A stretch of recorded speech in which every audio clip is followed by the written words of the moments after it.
What's the strangest, most unexpected thing you ever stumbled upon in school? Mr. Harrison's advanced chemistry project was a nightmare I never wanted to live through. I needed an A to keep my scholarship prospects alive, and my assigned partner, Liam, was more interested in sketching aliens than actual lab work. Our task was to extract a volatile organic compound from an everyday item. We chose a really old, crusty sneaker from my dad's garage. Why? Because it smelled unique, and we were out of ideas.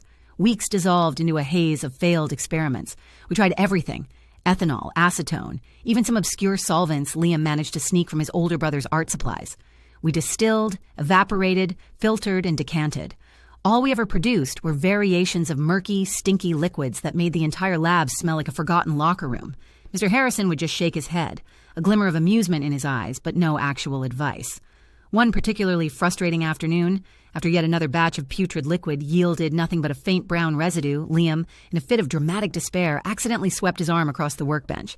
A beaker containing our latest concoction, a particularly potent mix of shoe extract and some industrial floor cleaner we'd pilfered from the janitor's cart, toppled over. It splashed directly onto a rusty, discarded metal tray we'd been using to prop up another piece of equipment.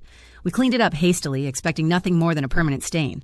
The next morning, when we walked into the lab, we froze.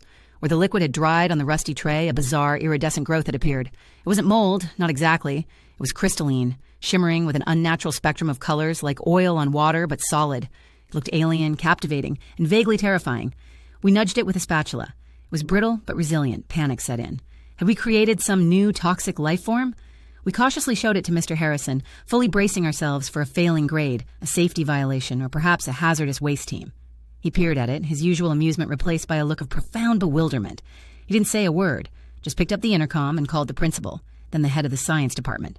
Within minutes, half the school's faculty was gathered around our workbench, whispering and pointing at the gleaming anomaly. Nobody could identify it. They ran preliminary tests. It wasn't organic. It didn't match any known inorganic crystal structure. It just existed, defying classification. The school board caught wind of it, discussing submitting our discovery to a major university for advanced analysis, convinced we had stumbled upon a previously unknown material. Liam and I exchanged wide-eyed glances. We never confessed its true origin, the unholy union of dirty shoe grime and industrial floor cleaner.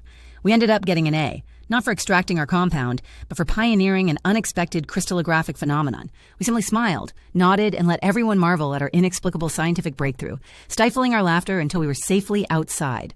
The shoe still remains a mystery, locked away in a school cabinet, probably still smelling.